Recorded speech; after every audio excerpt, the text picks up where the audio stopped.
शुक्लाम्बरधरम् विष्णुम् शशिवर्णम् चतुर्भुजम् प्रसन्नवदनम् ध्यायेत् सर्वविघ्नोपशान्तये व्यासम् वसिष्ठनप्तारम् शक्तेः पौत्रमकल्मषम्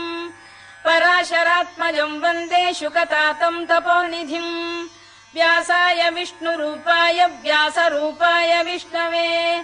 नमो वै ब्रह्मनिधये वासिष्ठाय नमो नमः अविकाराय शुद्धाय नित्याय परमात्मने सदैकरूपरूपाय विष्णवे सर्वजिष्णवे यस्य स्मरणमात्रेण जन्म संसारबन्धनात् विमुच्यते नमस्तस्मै विष्णवे प्रभविष्णवे ॐ नमो विष्णवे प्रभविष्णवे श्रीवैशम्पायन उवाच श्रुत्वा धर्मानशेषेण पावनानि च सर्वशः युधिष्ठिरः शान्तनवम् पुनरेवाभ्यभाषत युधिष्ठिर उवाच किमेकम् दैवतम् लोके किम् वाप्येकम् परायणम् स्तुवन्तः कङ्कमर्चन्तः प्राप्नुयुर्मानवा शुभम् को धर्मः सर्वधर्माणाम् भवतः परमो मतः किम् जपन्मुच्यते जन्तुर्जन्म संसारबन्धनात् श्रीभीष्म उवाच जगत्प्रभुम् देवदेवमनन्तम् पुरुषोत्तमम् स्तुवन्नाम सहस्रेण पुरुषः सततोत्थितः तमेव चार्चयन्नित्यम् भक्त्या पुरुषमव्ययम् ध्यायन् स्तुवन् नमस्यम् च यजमानस्तमेव च अनादिनिधनम् विष्णुम् सर्वलोकमहेश्वरम् लोकाध्यक्षम् स्तुवन्नित्यम् सर्वदुःखातिगो भवेत् ब्रह्मण्यम् सर्वधर्मज्ञम् लोकानाम् कीर्तिवर्धनम् लोकनाथम् महद्भूतम् सर्वभूतभवोद्भवम् एष मे सर्वधर्माणाम् धर्मोऽधिकतमो मतः यद्भक्त्या पुण्डरीकाक्षम् स्तवैरच्चेन्नरः सदा परमम् यो महत्तेजः परमम् यो महत्तपः परमम् यो महद्ब्रह्म परमम् यः परायणम् पवित्राणाम् पवित्रम् यो मङ्गलानाम् च मङ्गलम् दैवतम् देवतानाम् च भूतानाम् यो व्ययः यतः सर्वाणि भूतानि भवन्त्यादियुगागमे यस्मिंश्च प्रलयम् यान्ति पुनरेव युगक्षये तस्य लोकप्रधानस्य जगन्नाथस्य भूपते विष्णोर्नाम सहस्रम् मे शृणु पापभयापहम् यानि नामानि गौणानि विख्यातानि महात्मनः ऋषिभिः परिगीतानि तानि वक्ष्यामि भूतये ऋषिर्नाम्नाम् सहस्रस्य वेदव्यासो महामुनिः छन्दोऽनुष्टुप् तथा देवो भगवान् देवकीसुतः अमृतांशुद्भवो बीजम् शक्तिर्देवकी नन्दनः त्रिसामाहृदयम् तस्य शान्त्यर्थे विनियुज्यते विष्णुम् जिष्णुम् महाविष्णुम् प्रभविष्णुम् महेश्वरम् अनेकरूपदैत्यान्तम् नमामि पुरुषोत्तमम् अस्य श्रीविष्णोर्दिव्यसहस्रनामस्तोत्रमहामन्त्रस्य श्रीवेदव्यासो भगवान् ऋषिः अनुष्टुप्छन्दः श्रीमहाविष्णुः परमात्मा श्रीमन्नारायणो देवता अमृतांशोद्भवो भानुरिति बीजम् देवकी नन्दन श्रेष्ठेति शक्तिः उद्भवः क्षोभणो देव इति परमो मन्त्रः शङ्खबृन्नन्दकी चक्रीति कीलकम् शार्ङ्गधन्वा गदाधर इत्यस्त्रम् रथाङ्गपाणिरक्षोभ्य इति नेत्रम् त्रिसामासामगः सामेति कवचम् आनन्दम् परब्रह्मेति योनिः ऋतुः सुदर्शनकाल इति दिग्बन्धः श्रीविश्वरूप इति ध्यानम् श्रीमहाविष्णुप्रीत्यर्थे सहस्रनाम जपे विनियोगः ध्यानम् क्षीरोदन्वत्प्रदेशे शुचिमणिविलसत्सैकते मौक्तिकानाम्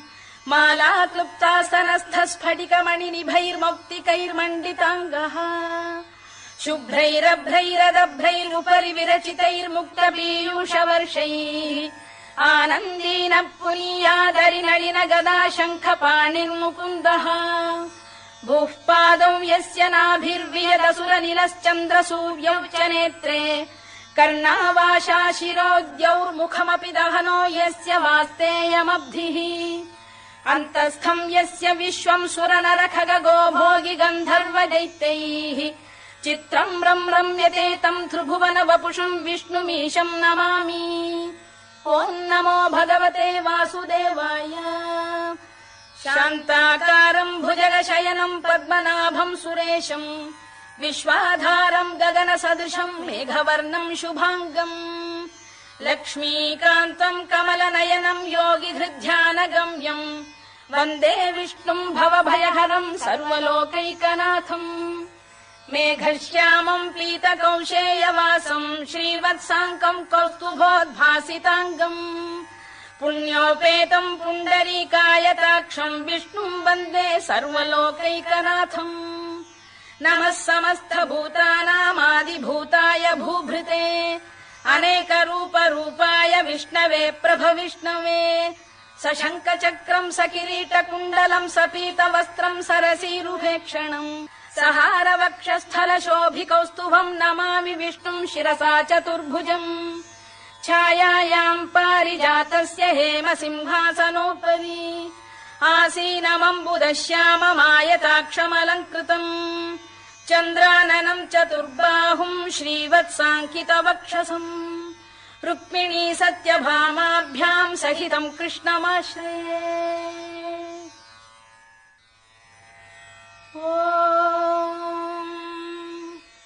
विश्वम् विष्णुर्वषत्कारो भूतभव्य भवत्प्रभुः भूतकृद्भूतभृद्भावो भूतात्मा भूतभावनः भूतात्मा परमात्मा च मुक्तानाम् परमागतिः अव्ययः पुरुषः साक्षी क्षेत्रज्ञोऽक्षर एव च योगो योगविदाम् नेता प्रधानपुरुषेश्वरः नारसिंहवपुः श्रीमान् केशवः पुरुषोत्तमः सर्वः शर्वः शिवस्थाणुर्भूतादिर्निधिरव्ययः सम्भवो भावनो भर्ता प्रभवः प्रभुरीश्वरः स्वयम्भूः शम्भुरादित्यः पुष्कराक्षो महास्वनः अनादिनिधनो धाता विधाता धातुरुत्तमः अप्रमेयो ऋषिकेशः पद्मनाभोऽमरप्रभुः विश्वकर्मा मनुस्त्वष्टा स्थविष्ठस्थविरो ध्रुवः अग्राह्यः शाश्वतः कृष्णो लोहिताक्षप्रदर्दनः प्रभूतस्त्रिककुब्धाम पवित्रम् मङ्गलम् परम् ईशानप्राणद प्राणो ज्येष्ठः श्रेष्ठः प्रजापतिः हिरण्यगर्भो भूगर्भो माधवो मधुसूदनः ईश्वरो विक्रमी धन्वी मेधावी विक्रमक्रमः अनुत्तमो दुराधर्ष्य कृतज्ञ कृतिरात्मवान् सुरेशः शरणम् शर्म विश्वरेता प्रजाभवः अधः संवत्सरो व्याल प्रत्ययः सर्वदर्शनः अजः सर्वेश्वरः सिद्धः सिद्धिः सर्वादिरच्युतः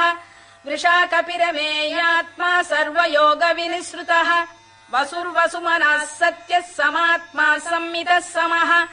अमोघः पुण्डरीकाक्षो वृषकर्मा वृषाकृतिः रुद्रो बहुशिरा बभ्रुर्विश्वयोनिः शुचिश्रवाः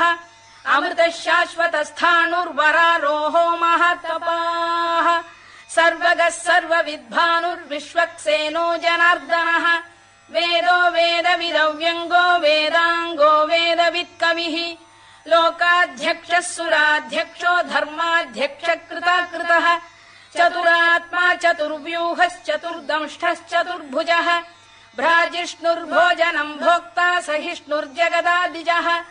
अनघो विजयो जेता विश्वयोनिः पुनर्वसुः उपेन्द्रो वामनः प्रांशुरमोघः शुचिरूर्जितः अतीन्द्रः सङ्ग्रहः सर्गो धृतात्मा नियमो यमः वेद्यो वैद्यः सदा योगी वीरः माधवो मधुः अतीन्द्रियो महामायो महोत्साहो महाबलः महाबुद्धिर्महावीर्यो महाशक्तिर्महाद्युतिः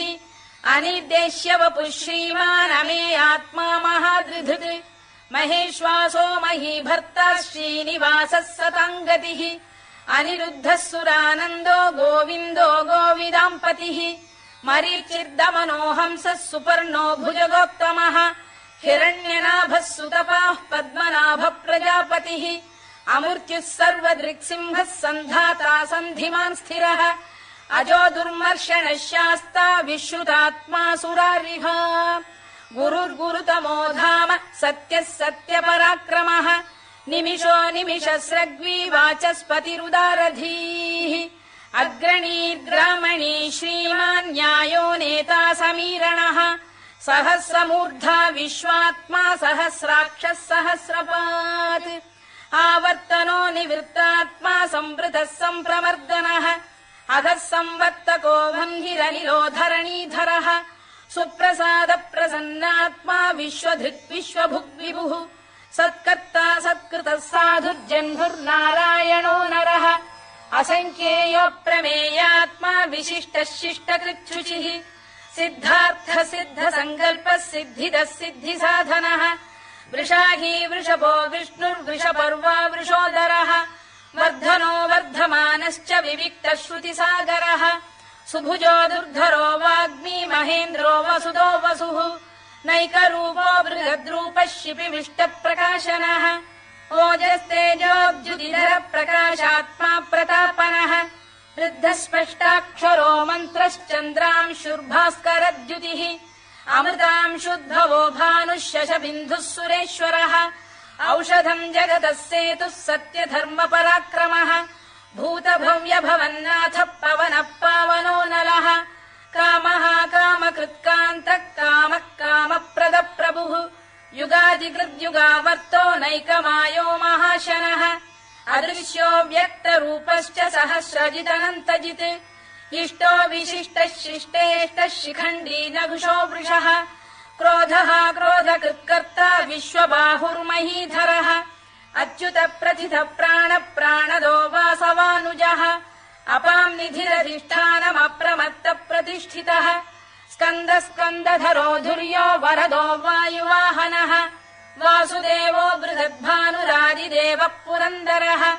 अशोकस्तारणस्तारः शूरः शौरिर्जनेश्वरः अनुकूलः शतावर्तः पद्मी पद्मनिभेक्षणः पद्मनाभोरविन्दाक्षः पद्मगर्भः शरीरभृत् महर्धिर्वृद्धो वृद्धात्मा महाक्षो गरुडध्वजः अतुलः शरभो भीमः समयज्ञो हविर्हरिः सर्वलक्षणलक्षण्यो लक्ष्मीवान् समितिञ्जयः विक्षरो रोहितो मार्गो हेतुर्दामोदरः सः महीधरो महाभागो वेगवानमिताशनः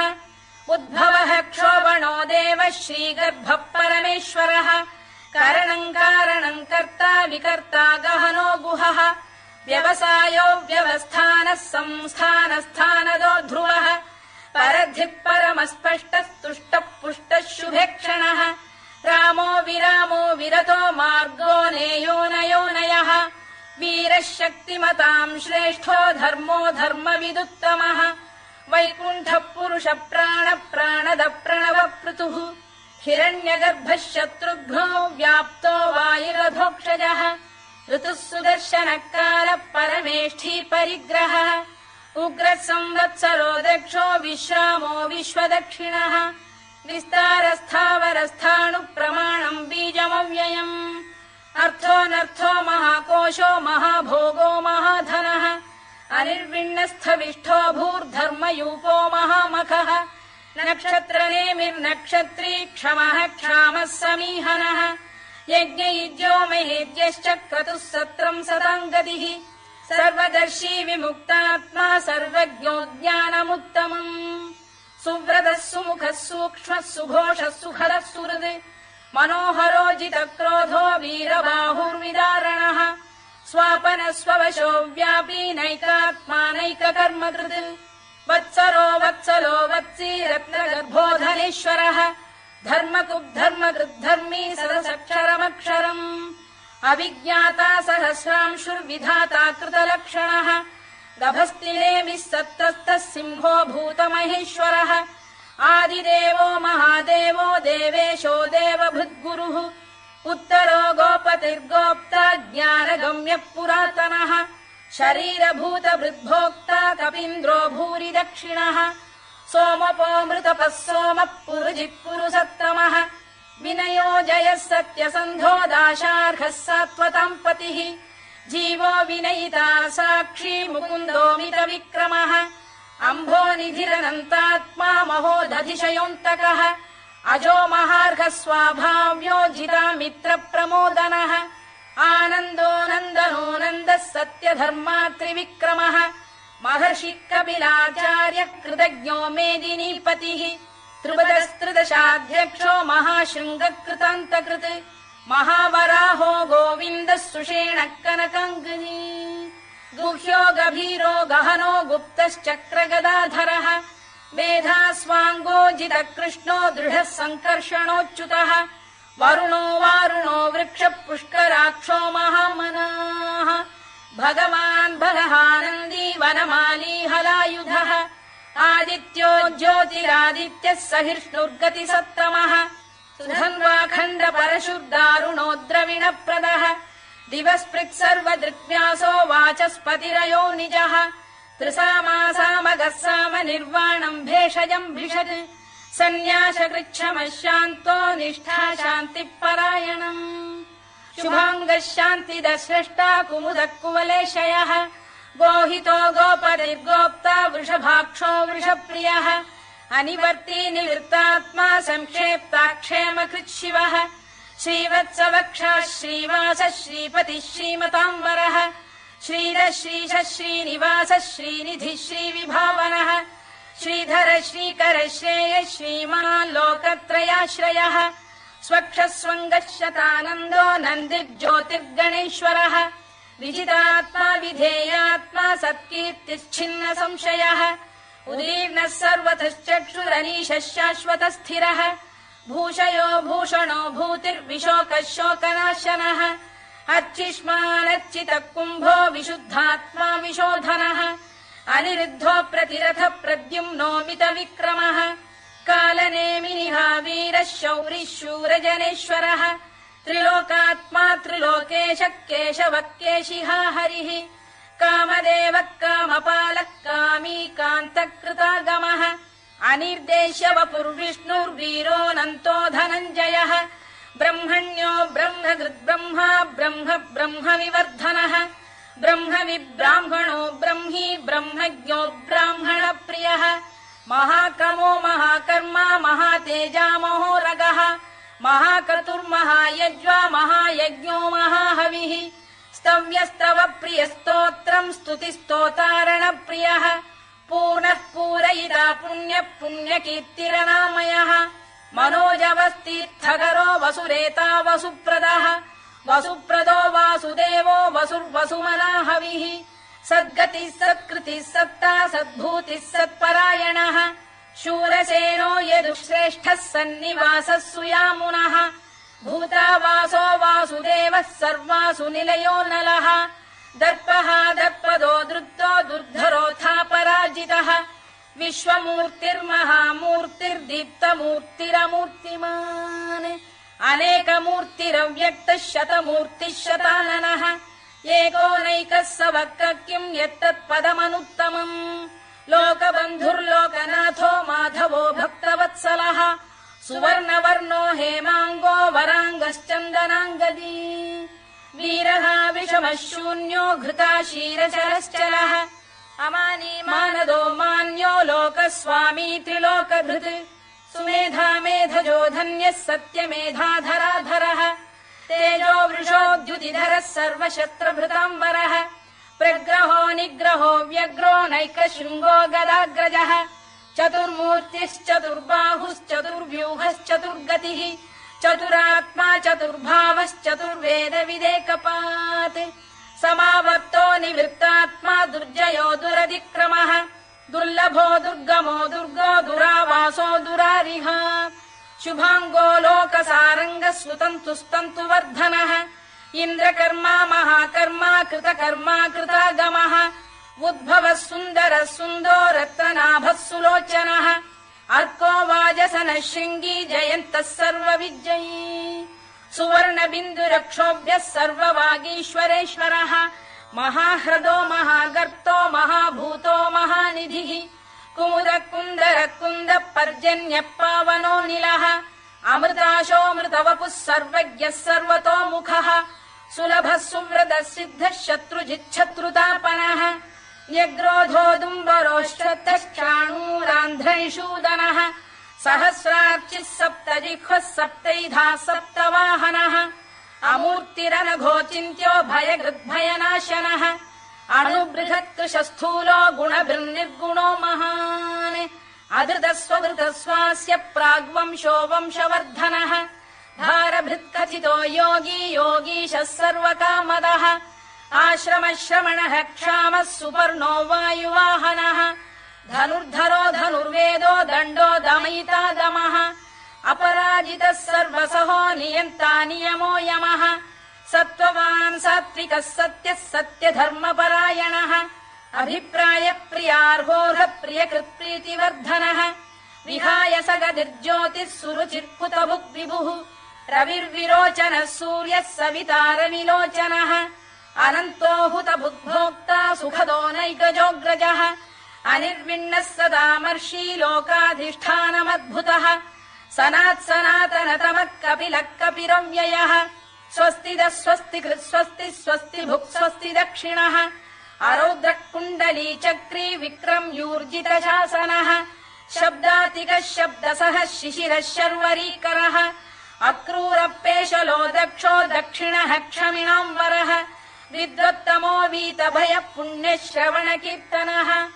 उत्तारणो दुष्कृतिः पुण्यो दुःस्वप्ननाशनः वीरः रक्षणः सन्तो जीवनः पर्यवस्थितः अनन्तरूपोऽनन्तः श्रीर्जितमन्युर्भयापहः चतुरश्रो गभीरात्मा विदिशो व्यादिशो दिशः अनाधिर्भूर्भुवो लक्ष्मी सुवीरो रुचिराङ्गदः जननो जनजन्मादिर्भीमो भीमपराक्रमः आधारनिलयो धाता पुष्पहास प्रजागरः ऊर्ध्वगः सत्पथाचार प्राणद प्रणवप्रणः प्रमाणम् प्राणनिलय प्राणभृत्प्राणजीवनः तत्त्वम् तत्त्वविदेकात्मा जन्म मृत्युजरातिगः भूर्भुवः स्वस्तरुस्तारः सविता प्रपितामहः यज्ञो यज्ञपतिर्यज्वा यज्ञाङ्गो यज्ञवाहनः यज्ञभृद्यज्ञकृद्यज्ञी यज्ञभुग्यज्ञसाधनः यज्ञान्तकृद्यज्ञगुह्यमन्नमन्नाद एव च आत्मयोनिः स्वयम् जातो वैखानः सामगायनः देवकीनन्दन स्रष्टा क्षितीशः पापनाशनः शङ्खबृन्नन्दकी चक्री शार्ङ्गधन्वा गदाधरः रथाङ्गपाणिरक्षोभ्यः सर्वप्रहरणायुधः सर्वप्रहरणायुधवोन्नम इति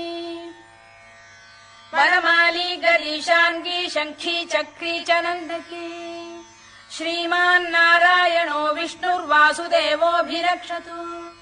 वनमाली गरीशाङ्गी शङ्खी चक्री च नन्दकी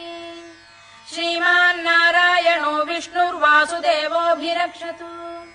वनमाली गरीशाङ्गी शङ्खी चक्री च नन्दकी श्रीमान्नारायणो विष्णुर्वासुदेवोऽभिरक्षतु इतीदम् कीर्तनीयस्य केशवस्य महात्मनः नाम्नाम् सहस्रम् दिव्यानामशेषेण प्रकीर्तितम्